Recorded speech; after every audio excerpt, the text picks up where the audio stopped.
बिस्मिल्लाहिर्रहमानिर्रहीम। प्रोग्राम में 3-4 अहम मामलात पे बात करेंगे। ढाका यूनिवर्सिटी में क्या हुआ है प्रोग्राम के आखिरी हिस्से में देखेंगे, लेकिन उससे पहले बात करेंगे पाकिस्तान की सियासत में। और सियासत में इस वक्त बैरिस्टर गौहर साहब का एक बयान हमारे सामने नजर आता है कि जिसके अंदर वो कहते हैं कि पाकिस्तान तहरीक इंसाफ को रास्ता दें, उससे सियासी मामलात करें, और अब भी देर नहीं हुई है। इसके साथ साथ कालाबाग डैम के हवाले से अलीमीन गंडापुर साहब कुछ दिन पहले ये फरमा रहे थे कि कालाबाग डैम बनना चाहिए, और जुनैद अकबर साहब आज कहते हैं कि हम खैबर पख्तूनख्वा की तहरीक इंसाफ कालाबाग डैम के खिलाफ है। दोनों में से राय किसकी प्रिवेल करेगी ये भी देखना होगा।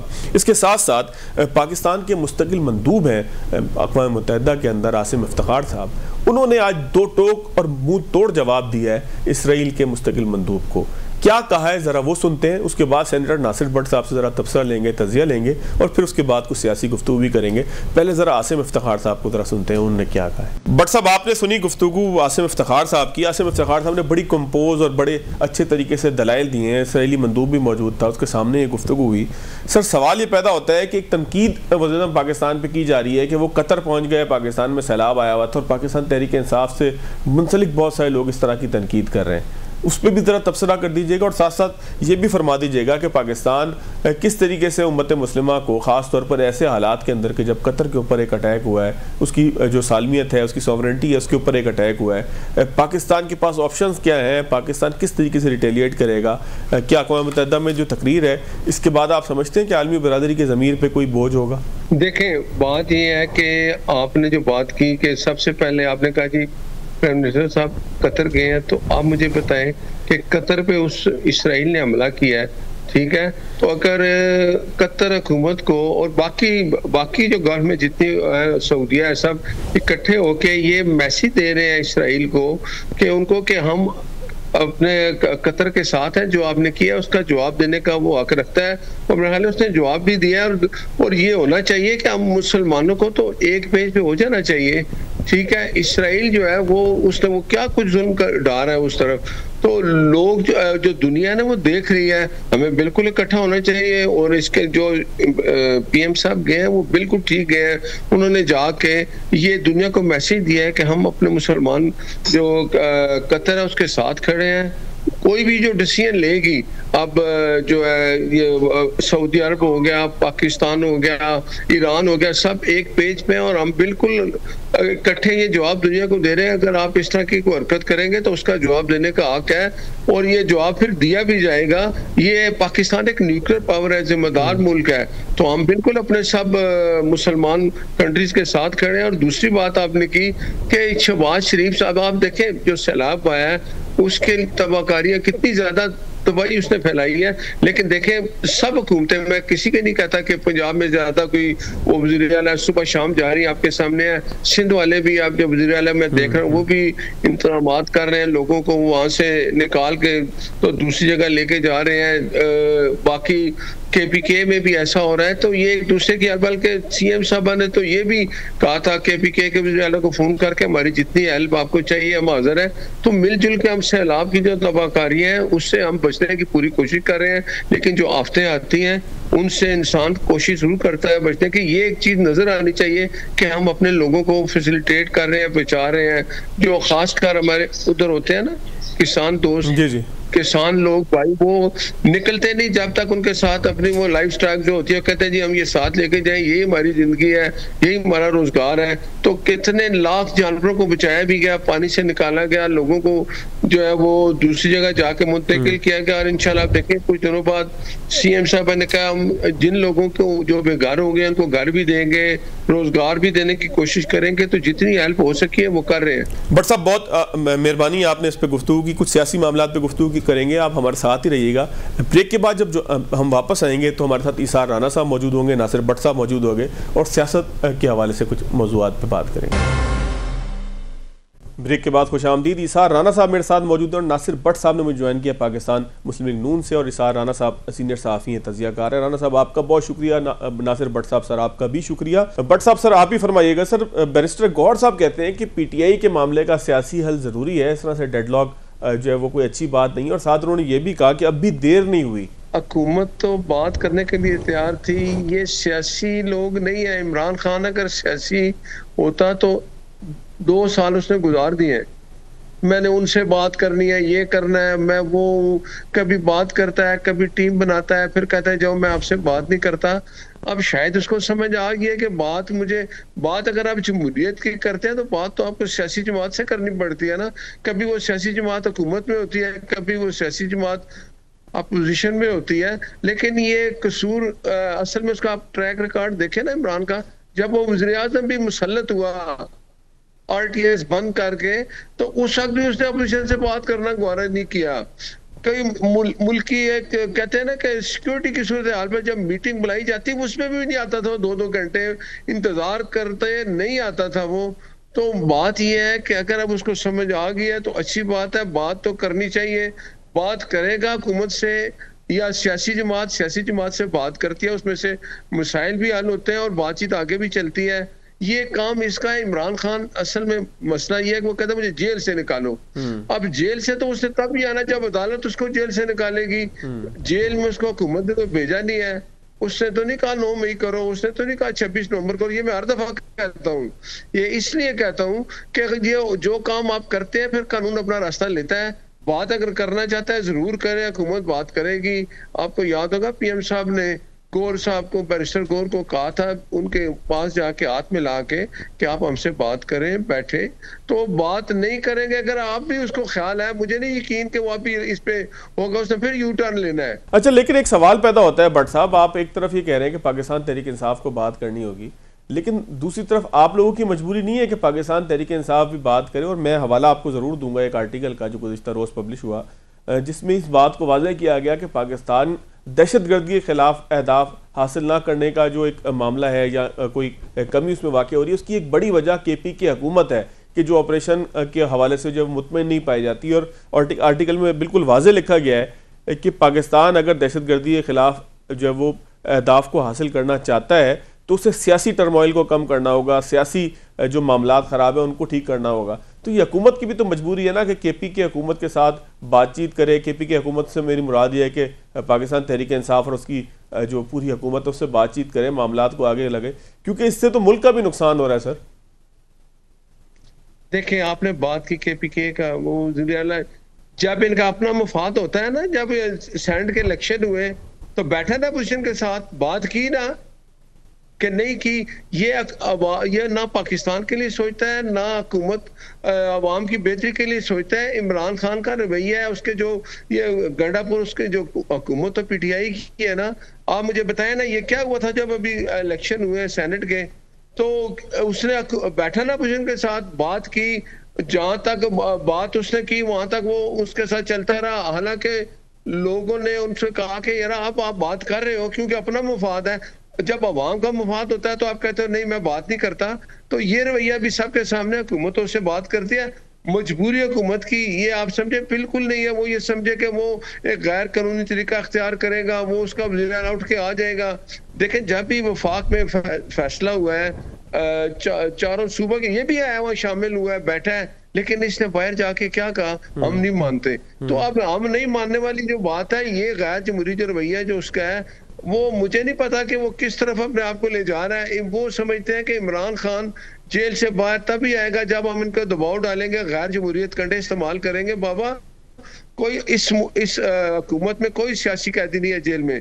जो लोग भी हैं वो 9 मई वाले हैं, 26 नवंबर वाले हैं। तो बात तो हम करते हैं, बात आज भी उसको करनी चाहिए। और सिक्योरिटी के मसाइल पे देखें, जब हिंदुस्तान और पाकिस्तान की जंग हुई तो मैं अप्रिशिएट करता हूं कि हर सियासी जमात ने अपनी फोर्सेस के साथ खड़े हुए, पूरा पाकिस्तान, पूरी अवाम खड़ी हुई। हम ताकत है अपनी फोर्सेस की जब कोई इस तरह का मरला आता है। तो ये एक तरीका कार, मुझे नहीं पता कि इमरान खान को क्या परेशानी है। वो ये समझता है कि जिस तरह मैं 2018 में आरटीएस बंद करके मुझे लाया गया, मुसल्लत किया गया, उस समय मैं दोबारा आऊंगा। तो इसलिए कहता है मैंने उनसे बात करनी थी। तब वो वक्त चला गया, वो फैज अमीन भी जेल चला गया, वो बाजवा भी चला गया, उसके उस वक्त के जज मुसाकिब निसार, आसिफ सईद खोसा और जावेद हसन जैसे लोग थे, वो अब लोगों को अपनी शक्ल नहीं दिखा सकते। अच्छा, एक चीज़ और फरमाइएगा कि सर बानी तहरीक इंसाफ सोशल मीडिया के पैगामात देते हैं, ट्विटर के ऊपर जो है वो मुख्तलिफ ट्वीट करते हैं, तो क्या आप समझते हैं कि ये ट्वीट करना उनकी मुश्किलात में इजाफे का सबब बनता है, पाकिस्तान तहरीक इंसाफ की सियासत को ख़राब करता है, या आप समझते हैं कि पार्टी दोनों पहियों की तरह है, एक जेल के अंदर है और एक जेल के बाहर है, और दोनों एक ही नुक्ते के ऊपर हैं और इससे फ़ायदा होता है खान साहब के ट्वीट से? देखें, इमरान खान को जो वो अपने पाँव पे खुद कुल्हाड़ी मारता है, जैसा उसका रवैया होता है, वो ट्वीट करता है, कभी पाकिस्तान के खिलाफ भी वो बात कर देता है, अपनी फोर्सेस के खिलाफ भी बात कर देता है। मुझे ये वो ट्वीट क्यों नहीं करता होता? जब किसी हिंदुस्तान ने हमला किया तो उसने वो क्यों नहीं ट्वीट किया कि हम सब अपनी फोर्सेस के साथ खड़े हैं, पाकिस्तानी कौम अपनी फोर्सेस के साथ खड़ी है, हिंदुस्तान को हम जवाब देंगे। उस वक्त वो नीमा खान बाहर कहती थी ये तो मजाक कर रहे हैं। वो याद करें, वो कहता था इमरान खान तो जब कोई सीरियस बात होगी तो इमरान खान के पाँव में चले जाएंगे अपने लोग, तो फिर जाके इमरान खान बात करेगा। ये तरीके, ये रवैये उसके आज यहाँ तक ले आए हैं। आज भी कहता हूँ कि इमरान खान खुद ये रवैये इख्तियार करके गैर जमहूरी तरीके से, क्योंकि वो सियासी नहीं है। अगर वो सियासी होता, अगर वो मेहनत करके उसने एक सियासी जमात बनाई होती और आवाम से वोट लेकर 2018 में आया होता, पार्टियां बंद करके मुसल्लत ना किया होता, और आप देखें उसने 4-3 साल में क्या हालत कर दी मुल्क की। तो मैं तो सिर्फ एक बात कहूंगा कि अभी वक्त है, इमरान खान को चाहिए कि वो जमहूरी तरीका इख्तियार करे, अवाम से, हुकूमत से बात करे, अपोजिशन का किरदार अदा करे। जो भी मसाइल हैं उसका टेबल टॉक से ही होता है। वो किसी की बात करता नहीं, किसी की बात सुनता नहीं। आप भट्ट साहब, एक बात आपने की जमहूरी रवैया, तो पाकिस्तान तहरीक इंसाफ तो सेनेट की जो कमेटी है उससे भी जो है वो मुस्ताफ़ी हो रही है, कौमी असम्बली से पहले मुस्ताफ़ी हो चुकी है। तो आप समझते नहीं है कि इस तरीके से एकतरफा तौर पर हुकूमत करना ये आप लोगों के लिए मुश्किल होगा? देखें, मैं आपको फिर ये बात कर रहा हूँ कि हम उनको ये याद करें, अभी जब पहले भी उन्होंने इस्तीफे दे दिए थे, फिर हुकूमत ने इनसे कहा भी उस वक्त कि भाई आप ऐसी बात ना करें, हम आपके साथ बैठ के बात करते हैं, ये रवैया आप इख्तियार करें, कल फिर आपने रोना है। अभी भी स्पीकर साहब ने कहा कि आप जो इस्तीफे दे रहे हैं ये मैं आप इस्तीफे एक्सेप्ट नहीं करता, मैं आपसे के साथ बैठ के बात करना चाहता हूँ।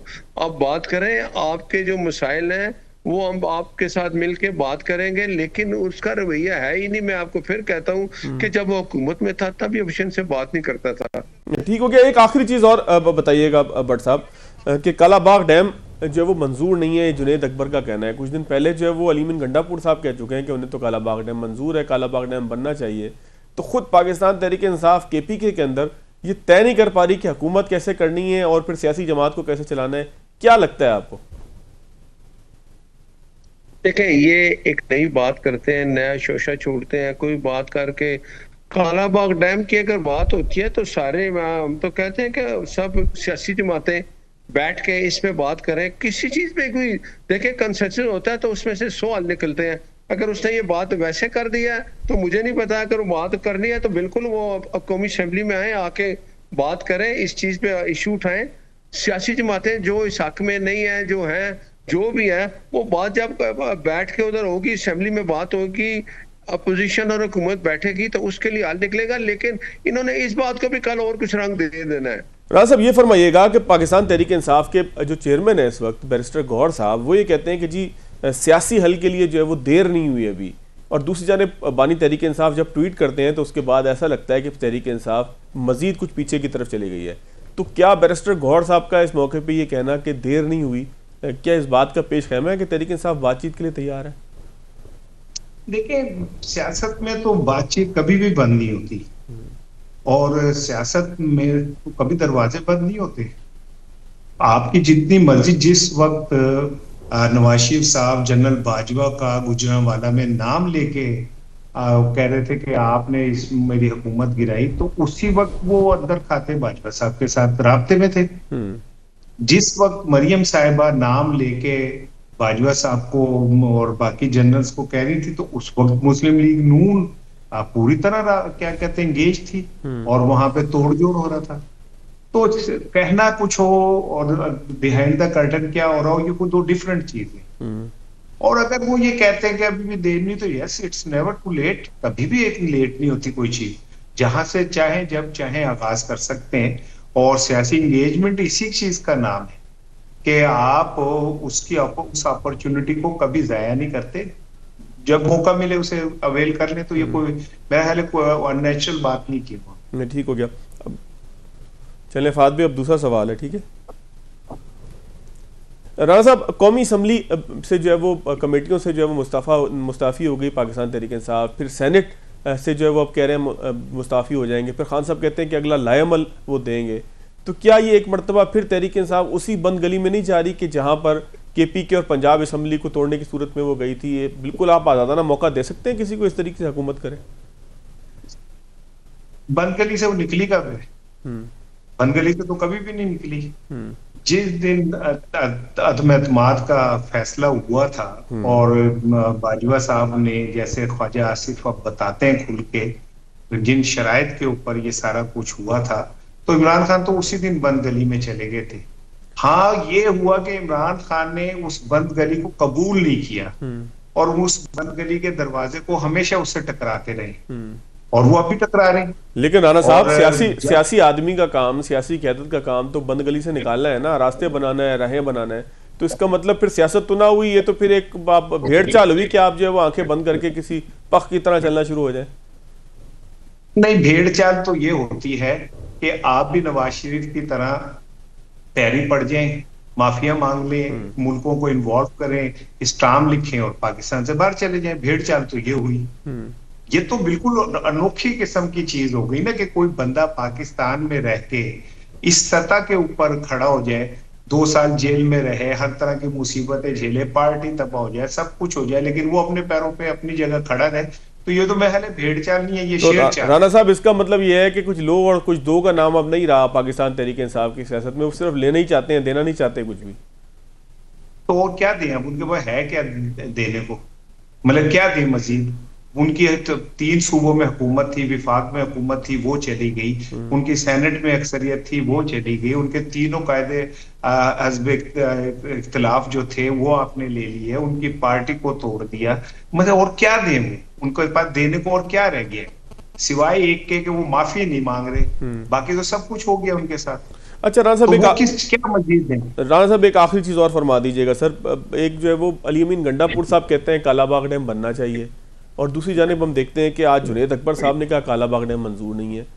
तो क्या पार्टी में इस हद तक इख्तलाफात हैं कि हुकूमत और पार्टी दोनों अलग अलग चल रहे हैं KPK के अंदर, या ये किसी एक मामले के ऊपर आप समझते हैं कि कोई इख्तलाफ है? आप मेरी बात समझे, इख्तलाफ राय तो जमहूरियत होती है, और किस चीज का नाम जमहूरियत है? इख्तलाफ राय का नाम जमहूरियत है। अली अमीन गंडापुर एक चीज समझते हैं कि ऐसी होनी चाहिए, उनका पार्टी का एक लीडर समझता है ऐसी नहीं होनी चाहिए, तो वो ये इख्तिलाफ राय है। आगे जाके पार्टी क्या डिसीजन लेती है उस पर दोनों को मानना पड़ेगा, जैसे ख्वाजा आसिफ और हनीफ अब्बासी के दरमियान चल रहा है। ख्वाजा आसिफ जो कुछ कह रहे हैं और हनीफ अब्बासी उसके जवाब में जो कुछ कह रहे हैं, हम कह जी नून लीग तकसीम हो गई कि जी देखे जी उनका तो मिनिस्टर, जो मेन मिनिस्टर है, वो कहता है कि जी करप्शन हो रही है, वो कह रहा है कि ये रजीम जो है ये इस तरह बनी है, वो कह रहा है कि जनाब हाइब्रिड निज़ाम है, वो कह रहा है ऐसे, और दूसरा कह रहा है कि तेन तकलीफ है तो घर चला जाए, तो उनके पार्टी तकसीम हो गई है नून लीग। ठीक है, वो दो बंदों की राय है और वो चल रही है। मैं समझता हूँ कि पार्टियों में इख्तिलाफ राय की गुंजाइश होनी चाहिए, डिक्टेटरशिप नहीं होनी चाहिए कि बस जो फैसला मैंने कह दिया वो आपको हर हाल में मानना है। बाकी कालाबाग डैम अगर मुल्क की जरूरत है तो बनना चाहिए, जुनैद अकबर कहते भी रहे तो इससे क्या फर्क पड़ता है। चले, बहुत शुक्रिया इसार राणा साहब आपका, नासिर भट्ट साहब आपके वक्त। नाज़रीन, एक ब्रेक लेते हैं, ब्रेक के बाद जब आएंगे तो बात करेंगे कि बांग्लादेश में एक बड़ी तब्दीली आई है। तब्दीली क्या है, ढाका यूनिवर्सिटी में क्या हुआ है, ब्रेक के बाद जरा जाएगा।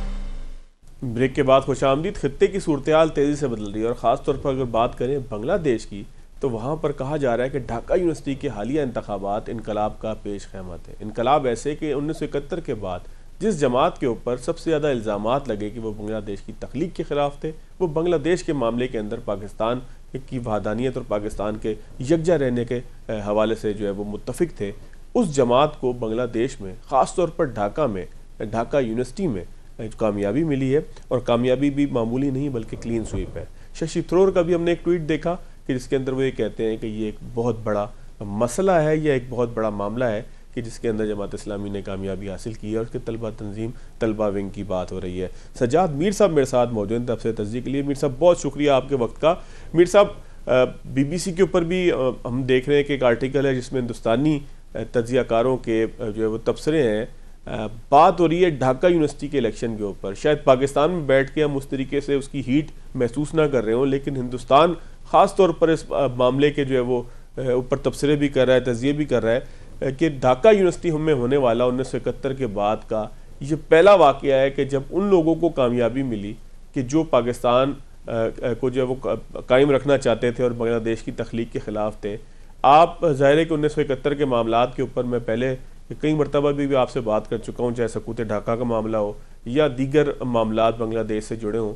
सर, इसको कितना गैर मामूली समझते हैं? क्या शायर ने जिस तरीके से कहा था कि खून के धब्बे धुलेंगे कितनी बरसातों के बाद, तो क्या वो बरसात अब होना शुरू हो गई है? असल बात यह है जी कि मशरक़ी पाकिस्तान की जो सूरत हाल है, मैं बांग्लादेश नहीं कहता, मशरक़ी पाकिस्तान ही कहता हूँ, उसमें बहुत ही इनकलाबात आए हैं। सबसे पहले सब कॉन्टिनेंट में हिंदू मुस्लिम की बुनियाद पर ही कहा जा सकता है, अगरचे उस वक्त ये लफ्ज़ इस्तेमाल नहीं किए गए थे। सबसे पहले बरसगीर के किसी इलाके की तकसीम हुई थी तो बंगाल की हुई थी, और वो तकसीम 1905 में हुई थी, 1906 में शायद हुई थी। जब उसी साल मुस्लिम लीग बनी थी, उसी साल बंगाल तकसीम हुआ था। लेकिन 1911 तक चला, क्योंकि उसके बाद उनको अंदाजा हो गया था कि बंगाल बिल्कुल एक अलग खित्ता है जहां मुसलमान अपनी अलग हुकूमत चाहते हैं। ये चीज़ कायम थी।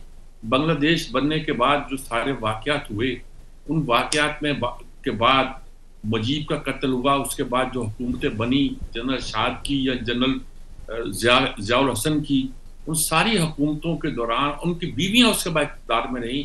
साफ लगता था बंगाली जो भी थे, लगता था कि उनमें तासुब पाया जाता है। वो लोग जो कि पाकिस्तान के खिलाफ बोलते रहे थे, इंटेलेक्चुअली भी, उनके बहुत से लीडर भी, प्रोफेसर भी, ऐसा हुआ कि वो सारे के सारे उनके अंदर से पाकिस्तान जाग उठा था। और फिर ये भी हुआ कि ढाका में मैच हुआ, क्रिकेट मैच भी हुआ, एक बार हॉकी मैच भी हुआ, और पूरा स्टेडियम जो था इस तरह पाकिस्तान को दाद दे रहा था इंडिया के खिलाफ कि पूरी दुनिया ने कहा कि यूं लगता है कि शिकस्त इंडिया को हुई थी, पाकिस्तान को नहीं हुई थी। सारी दुनिया शद्दत रह गई। और उसके बाद एक आलमी साजिशें शुरू हुई, और उन साजिशों के नतीजे के तौर पर हसीना वाजिद को, जो कि शेख मुजीबुर रहमान की बेटी थी, उसको मुसल्लत किया गया। और मुसल्लत किया गया, भारत की हेजमनी कायम की गई। वहां के एक साबिक मिनिस्टर ने पाकिस्तान में आए थे और उन्होंने बयान किया कि हिंदुस्तान बांग्लादेश का आर्मी चीफ इस वक्त इंडिया मुकर्रर करता है। ऐसी सूरत हाल, ऐसी फजा कायम कर दी अवामी लीग ने, जैसे कोशिश की गई कि वो सब लोग जो पाकिस्तान का साथ दे रहे थे वो पाकिस्तान का साथ नहीं दे रहे थे। एक जगह कुछ फांसियां देनी शुरू की उन्होंने, खासतौर पर जमात इस्लामी के अरकान को। तो मैंने अर्ज किया था पाकिस्तान के वजीर खारजा ने, का जो वैसे बहुत माकूल आदमी थे, लेकिन कहा कि ये उनका अंदरूनी मामला है। तो मैंने उस वक्त अर्ज किया था ये उनका अंदरूनी मामला नहीं है, क्योंकि जब ये वाकया हुआ था उस वक्त बांग्लादेश में जो कुछ भी हुआ, उस वक्त बांग्लादेश पाकिस्तान का हिस्सा था, और जो कुछ भी हुआ वो पाकिस्तानी शहरियों के खिलाफ हो रहा था, और पाकिस्तान का ये हक बनता है कि वो उस पर प्रोटेस्ट करे। लेकिन लगता है कि किसी बैन अक़वामी साजिश के तहत एक पूरी नस्ल को 20 साल 30 साल तक इंडोक्ट्राइन किया गया, और ये कन्विंस किया गया कि पाकिस्तान की फौज ने उनके खिलाफ बिल्कुल गोया साजिश की थी, उनका कत्ले आम किया था। उनके अंदर उस वक्त भी जज्बा मौजूद था कि जब वो लोग पाकिस्तान से मोहब्बत करते थे। इन 30 साल में उसे गायब करने की कोशिश की गई, लेकिन बिलाकर सच्चाई सामने आती है, खुलकर आती है। अच्छा मीर साहब, हम क्या ये कह सकते हैं कि ये सिर्फ एक इलेक्शन था 1971 के बाद? बेशक इसको हम कोई भी माने पहनाए, हिंदुस्तान का मीडिया इसको कोई भी मतलब दे, लेकिन क्या इसको सिर्फ एक इलेक्शन समझा जा सकता है, या ढाका यूनिवर्सिटी में इलेक्शन जीतना ये बहरहाल एक तब्दीली का पेश खैमा होगा या तब्दीली का सबब होगा? ढाका यूनिवर्सिटी बहुत अहम यूनिवर्सिटी है, यहाँ बड़े बड़े इनकलाब आए हैं, वजीर भी यहीं से जीता था। और वहाँ जीतना इस्लामी जमीयत तलबा का, जिसे हम कहते हैं, वो छात्र संघ कहते हैं या क्या कहते हैं, ये कोई मामूली बात नहीं है। ये बात वो है कि जिनको आप गद्दार कहते रहे हैं, जिनको आप फांसियां देते रहे हैं, उनके बारे में वहाँ के लोग दोबारा बदल गए। पाकिस्तान में एक बार सियासी सूरत पैदा हुई थी, मैं तस्करा नहीं करना चाहता, कर देता हूँ, कोई हर्ज नहीं है, गैर सियासी तौर पर करता हूँ, कि जब भुट्टो साहब आए थे पाकिस्तान इक़्तिदार में, तो एक बड़ी डिफरेंट सूरत थी। पाकिस्तान की पूरी उस वक्त तारीख ऐसी थी कि एक तरफ चौकते इस्लाम का डंका बज रहा था, दूसरी तरफ भुट्टो साहब की इश्तराकियत का, अगर से वो इश्तराकियत नहीं थी लेकिन इश्तराकियत का डंका बज रहा था। तो उसके बाद जब भुट्टो साहब जीत गए, तो हम जैसे लोगों ने, मतलब मैंने एक आर्टिकल लिखा कि पंजाब यूनिवर्सिटी में मार्का हो रहा था, मैंने लिखा कि अब नई तहरीक जो है वो पंजाब यूनिवर्सिटी से उठेगी। अगरचे पंजाब यूनिवर्सिटी में भुट्टो के अरूज के इब्तदा में ज़माने में जब इस्लामी जमीयत उल जीत गई और भुट्टो की पीपल्स पार्टी के बैज लगाकर हार गई, तो मैंने कहा पंजाब में स्ट्रगल का आगाज हो गया है। कोई किसी जमात के खिलाफ कुछ नहीं कह रहा, उस जमाने के हालात के मुताबिक जो सूरत वो बता रहा हूँ। इस वक्त भी ढाका यूनिवर्सिटी में जो कुछ हुआ है वो समझिए कि बांग्लादेश में एक नए इनकलाब का आगाज हो गया है। और इस इनकलाब में खालदा जिया क्या रोल अदा करती है, दूसरी जमातें क्या करती हैं। जमात इस्लामी ये बहुत, क्योंकि उन्होंने बदनाम करने की कोशिश की थी, बहुत दो की में जा रहे थे, लेकिन साफ नजर आता है कि वो कुव्वत पकड़ चुकी है, ताकत पकड़ चुकी है, और आवाम के दिल में जो पाकिस्तान की मोहब्बत थी वो जमात इस्लामी के नाम से ज़ाहिर हो रही है, या इस्लामी जमीयत तलबा के नाम से ज़ाहिर हो रही है। इसलिए तो इन लोगों को फांसियां दी थी, अब लोगों के अंदर गिल्ट पैदा होगा कि हमने उन लोगों को फांसियां दी हैं, नाजायज तंग किया है, उनके 90 साल से ज्यादा उम्र के कायद को जेल में हमने मार के रख दिया, गुलाम आजम को जो हमारा भी लीडर था और उनका भी था, मोतीउर रहमान निजामी, पता नहीं क्या क्या लोग जो मुत्तहदा पाकिस्तान के भी लीडर थे, और जिनको वहाँ की क़यादत ने एक तरह के ये तय कर दिया था कि इन्हें कुछ नहीं कहा जाएगा। वो वापस मशरक़ी पाकिस्तान में गए थे, वहाँ के शहरी बन के रहने के लिए। एक लंबे अरसे से वो उनके शहरी बन के रह रहे थे, अचानक एक जाली अदालत के जरिए उनको सजाएं देने का सिलसिला जारी किया गया, एक सख्ती जुल्म जबर नाफज कर दिया गया बांग्लादेश में, इंडियन हेजमनी कायम कर दी गई, और इंडिया ने उनको इतना लूटा। हम कहते थे ना, वो उसने कहा था मैंने नजरिया पाकिस्तान को पुलिस बंगाल में दफन किया, वो नजरिया पाकिस्तान उसने इंडिया ने जिंदा कर दिया। उसने दिखा दिया कि हर लूट कसूर जो है वो बांग्लादेश में वो रवा रख रहा है, और वहाँ के बंगालियों को, वहाँ के शहरियों को कुछ मिल नहीं रहा। जल्दी इसका एहसास हुआ, एक बगावत हुई, नौजवानों की बगावत हुई। अब उस नौजवानों ने ज़ाहिर कर दिया है कि वो कहाँ ताकत है उनकी, कैसी ताकत है उनकी, और वो ताकत मैं यही कहूँगा कि वहाँ नए इनकलाब का आगाज ढाका यूनिवर्सिटी से ही होगा। अच्छा मीर साहब, इसको जरा एक तरीके से और भी जरा समझा दीजिएगा कि सर अब आम इंतखाबात बांग्लादेश के अंदर जो है उनकी तारीख का ऐलान हुआ हुआ है, उनका उसके शेड्यूल का ऐलान हुआ हुआ है, तो क्या हम ये कह सकते हैं कि ढाका यूनिवर्सिटी का ये नतीजा आम इंतखाबात में भी रिफ्लेक्ट करेगा, आम इंतखाबात इसका अक्स होंगे? फिर जिस तरह से शशि थरूर का मैंने कहा कि उन्होंने अपने आर्टिकल में लिखा है, एक खबर को जो है वो अक्स लगा के उन्होंने ट्वीट भी किया है, जिसमें उन्होंने कहा है कि जी ये जो जमात इस्लामी की कामयाबी है या इस्लामी छात्रा शिबर की कामयाबी है, ये बुनियादी तौर पर दो जमातों के खिलाफ रेफरेंडम है कि जो करप्शन में मुलविस रही हैं, खालदा जिया की पार्टी और हसीना वाजिद की पार्टी। यानी उन्होंने कहा है कि ये कोई, आप इसको इनकलाब नहीं कह सकते, कोई बहुत बड़ी तब्दीली नहीं कह सकते इस अमर में कि जमात इस्लामी कामयाब हो गई, और जमात इस्लामी सिर्फ इसलिए कामयाब हुई है कि वो तीसरी कुव्वत है, लोगों के पास मुतबादिल नहीं है, कोई चौथी कुव्वत जो है वो मौजूद नहीं है। तो इस नुक्ते से आप किस हद तक इत्तफाक करते हैं जो थरूर साहब ने उठाया, उसके ऊपर तनकीद भी हो रही है उनके स्टांस के ऊपर इंडिया में, जिसका उन्होंने आज वजाहत भी की है कि जी मैंने ये जमात इस्लामी की हिमायत में ट्वीट नहीं किया, क्योंकि वहाँ हिंदुस्तान में लोग इसको इस तरह से ले रहे हैं कि शायद उन्होंने जमात इस्लामी की हिमायत की है कि दो कुव्वत ना होने के बाद तीसरी कुव्वत लोगों ने शायद बांग्लादेश में जमात इस्लामी को तस्लीम कर लिया है। तो सवाल सर ये बनता है कि क्या थरूर साहब की सारी गुफ्तगू और हिंदुस्तान की बेचैनी वो आम इंतखाबात के अंदर क्या मज़ीद मदद देगी इस्लामी छात्रा शिबर और उसकी जो मदर विंग है जमात इस्लामी उसको, और फिर क्या ये आम इंतखाबात में इसका कोई ट्रेलर सामने आएगा, या बस ये यहीं तक एक मामला है जो तलबा के अंदर एक तब्दीली की सूरत में आया? देखिए, सतीश थरूर साहब के बारे में कोई अच्छी राय नहीं रखता। पाकिस्तान में उनको बहुत वांस पे चढ़ाया जाता है। मेरी उनके बारे में राय अच्छी नहीं है। कुछ जर्नलिस्ट हिंदुस्तान के पाकिस्तान में उनको अहमियत दी जाती है, कुछ पाकिस्तान के जर्नलिस्टों को हिंदुस्तान में अहमियत दी जाती है, लेकिन लाजमी नहीं कि ये जर्नलिस्ट जो हैं ज्यादा ठोस और अच्छी राय रखते हो। मैं अब नाम नहीं किसी का लेना चाहता। किस्सा ये है कि ये अपने आप को एक तरह जस्टिफाई करने की जरूरत है। हिंदुस्तान में जो हो रहा है वो सिर्फ जो है भारत के खिलाफ नहीं है, बल्कि हसीना वाजिद और साथ खालदा जिया के खिलाफ भी है। क्योंकि हसीना वाजिद खालदा जिया के खिलाफ आई थी तो ये बताया गया कि वो भी। किस्सा ये है कि इस वक्त जमात इस्लामी वहाँ एहतियात से चल रही है कि शायद बहुत से लोग खालदा जिया के साथ हों, बहुत से लोग उनको वोट देना चाहते हों, ये तो खैर दूध का दूध और पानी का पानी हो जाएगा, लेकिन खालदा जिया का आना भी दरअसल हिंदुस्तानी हेजमनी के खिलाफ एक बगावत होगी। लेकिन लगता यही है कि जमात से अब लोग ज्यादा क्लियर समझ गए हैं कि जितनी माजी में हमने तजर्बात किए, खालदा जिया की शक्ल में किए, हसीना वाजिद की शक्ल में किए, या उससे पहले जियाउर रहमान की शक्ल में किए, वो सारे के सारे नाकाम है। सच्चाई यही है कि 70 के इलेक्शन में भी मजीद के बाद जो सबसे बड़ी पार्टी थी वो यही पार्टी थी। और हम मजाक किया करते थे कि ऊपर खुदा नीचे पटवारी, ऐसा वाली सूरत हाल है। जमात इस्लामी नंबर 2 है इस पाकिस्तान में। नंबर 2 का मतलब है कि कुछ भी नहीं है।